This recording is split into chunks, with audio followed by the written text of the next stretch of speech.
Alright, MrSotko here, and welcome back to another Warcraft 3 replay cast. Today it's a 1 vs 1 on Turtle Rock between our red Night Elf player, Craft, and on the bottom our yellow human player, Rifleboy. And no new replays of the week or top replays just yet, so don't have any new replays of that sort. However, I did find a replay by a player that I really enjoy casting and watching him play, and that's Rifleboy and both Craft, both really good players, but Rifleboy always seems to pull out all these interesting strategies, uses Riflemen a lot, which kind of makes sense due to the name. And I really enjoy Riflemen, but either way, always has some kind of interesting strategy to watch and makes the game fun. Turtle Rock, classic map, lots of creeps, lots of good heroes, and speed it up to the 8x mark. We have a Wisp coming on down, scouting around. We might get a free Wisp kill here unless he dispels. She probably is, and he does. Meanwhile, peasants going around, checking out where the creeps may be being crept at. And Turtle goes down. Cloak of Selling and Panda Brewmaster for the first hero, which is a very good hero. Ready for action. Typically against human.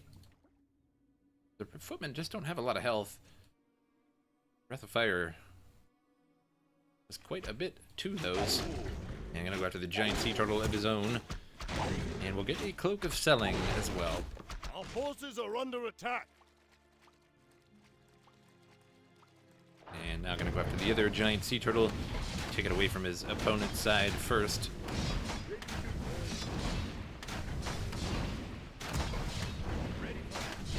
And gonna be Gauntlets of Ogre Strength +3, so quite a bit of stuff to sell for the Archmage. Not gonna be particularly useful, although Cloak of Shadows can come in handy from time to time. But I mostly just call it Cloak of Selling because, well, everybody seems to sell it. Who'd have thought, right? And Huck and Booze first. Just a very interesting first move for the Brewmaster. And Drunken Haze first. I suppose a viable strategy, but not something that I particularly would go for myself. Force Troll finished up. And gets a Claws of Attack +6. Pretty nice. And Rifleboy now going after the Moonwell here. And not going to get a Wisp kill there. And gets that one. No, it looks like I should have dispelled before he got it. And now it's level 2. And now units on fire from the Drunken Haze and the Breath of Fire. And Archmage now almost trapped there. Could have brought that Archer up a little bit. Forced him around. Took a little bit more damage. But either way, I think that Archmage was getting himself out of there. And Nation of War eating trees over in the side there. Having a good time doing it. Preparing to creep out the Goblin Merchant.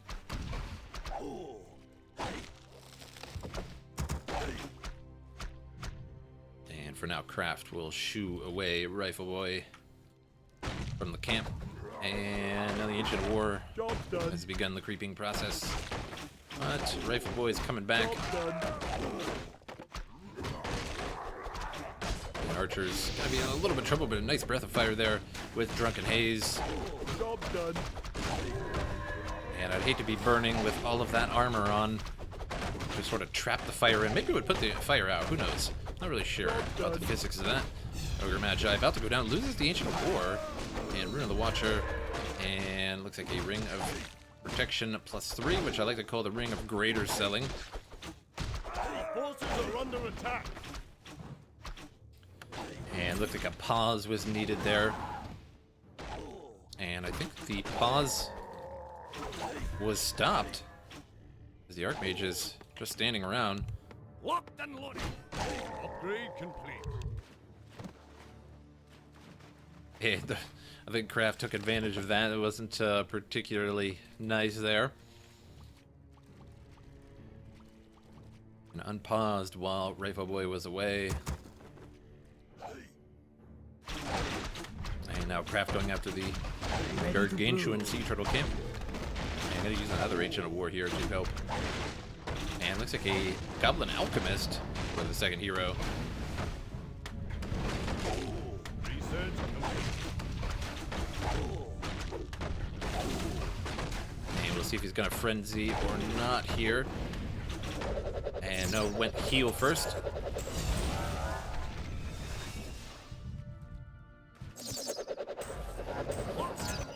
Which is an interesting choice, as I don't think that human really need the Goblin Alchemist healing, as the Scroll of Regeneration is pretty good in that regard, and healing does heal everything.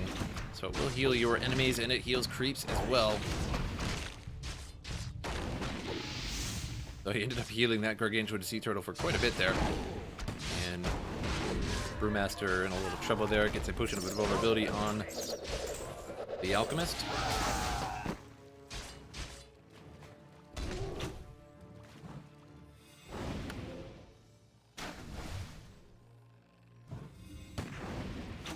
Very underused hero, the Alchemist, and always enjoy seeing it though.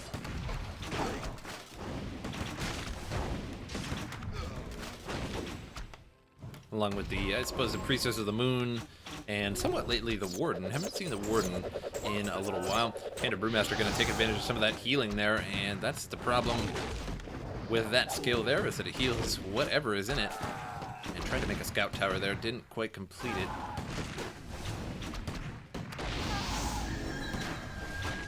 And now Goblin Alchemist is level 2.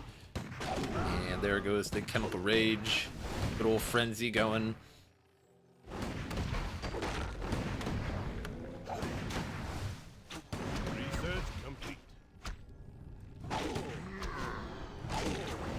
Another dispel there, another dispel from the Wisps. But either way, not getting the experience from it for Rifleboy, but still lost several Wisps there in a row. And pops another Chemical Rage, but didn't really quite capitalize on it.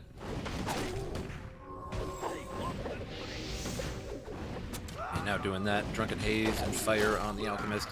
Throwing him up a little bit there. Brewmaster getting pretty low. And no more rage for that Alchemist.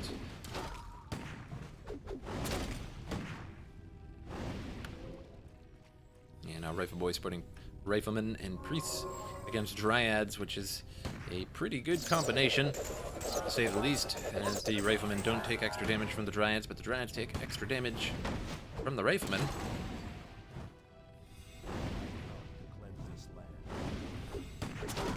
I'm not sure if that is the best choice from Craft or not. We will have to see. And looks like the Alchemist took a crit there from the Brewmaster. Drunken Brawler kicked in. Sort of a rarity.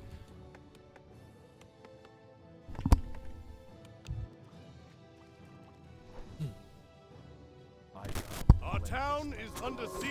And just now taking out that tower there. Looks like it was canceled before the end there. Rifleboy will be going back to the vault. Looks of it. And maybe not. Figure he could use Clarity Potions and or Scroll of Healing.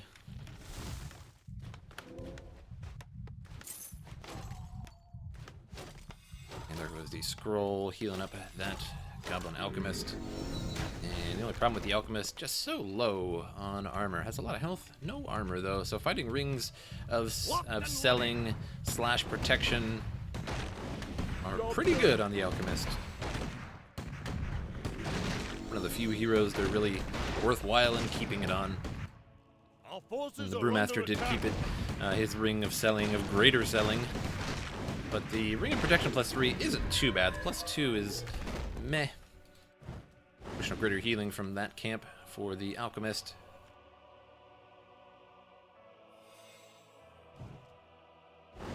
And not really sporting any clarity potions there, but that's what the Brilliance Ore is for, I suppose.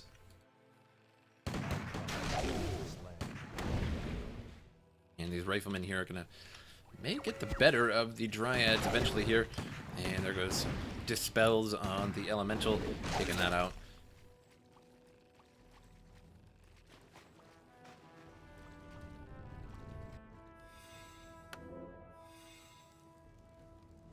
And now scroll protection going to go on the units here during the battle, but just going to mostly get dispelled away. But we'll take some energy from those dryads, so they dispel the water elementals less, I suppose.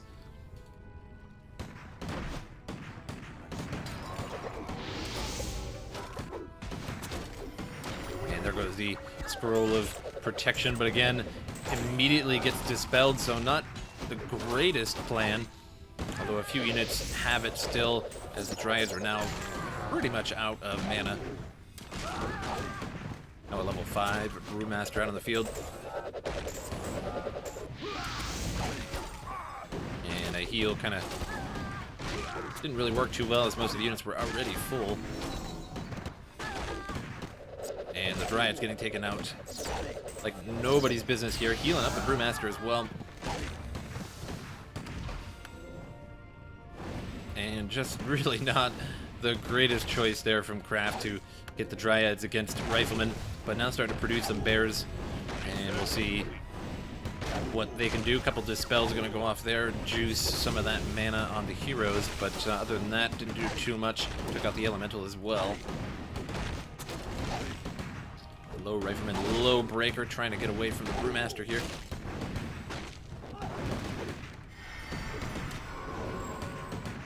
Potion of Invulnerability up on the Brewmaster.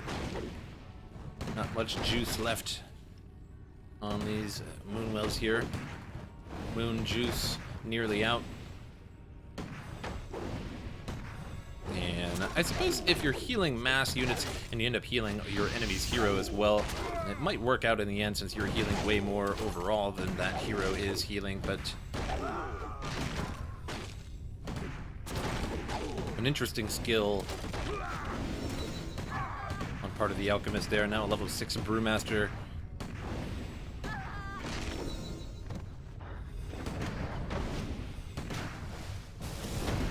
And I'm gonna go Earth, Storm, and Fire all over the human player here, Rifleboy. And one Rifleman gets auto-annihilated there by Earth and Fire.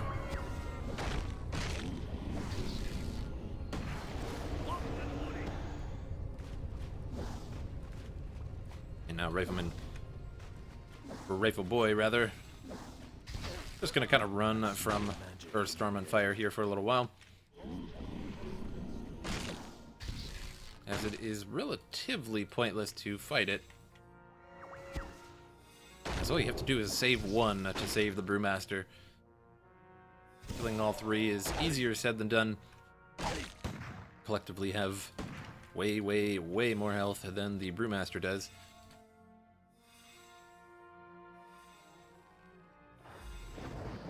The flows of magic are whimsical today. And now on its way back here, Spellbreaker's coming. And Ancient of Wonders being reproduced here. And if Rifleboy can take out these Moonwells, have any kind of healing whatsoever, it is night now, so they are regenerating. I'm gonna go after the Healing Wisps. Ancient of Wonders canceled and tries to dispel there. I think he might have actually hit those water elementals with that. Did a good portion of damage, healing up the army a little bit there. And definitely going right straight for those Moonwells, but now going to go after the units here. Brewmaster in the middle of it all. Brewmaster enjoying some healing as well, but again, the entire army gets healed. So does the Brewmaster, though, so I really don't know. I think that's kind of like a catch-22 situation there. I think it's an eye for an eye. You just heal up your army, but you end up healing up the enemy as well. But I suppose, what is a hero alone without the army? So a level 6 Brewmaster is an army alone. And Kraft GG's out. Is left with pretty much nothing there. All the units dying too quickly. Went Dryads against Riflemen. Not a particularly good idea, usually. And had a level 6 hero, but the level 4 and 3. And healing up the entire army like that does heal the Brewmaster. but it keeps your army alive, and then your army can just kill his army as he is creating the individual dryads and bears, and then he's just pretty much left with just a brewmaster and can't really stop the army in time from killing his moonwells. So pretty well played by Rifleboy there. And interesting, always interesting to see a goblin alchemist on the field. Hope you guys enjoyed the replay, and I will see you guys next time.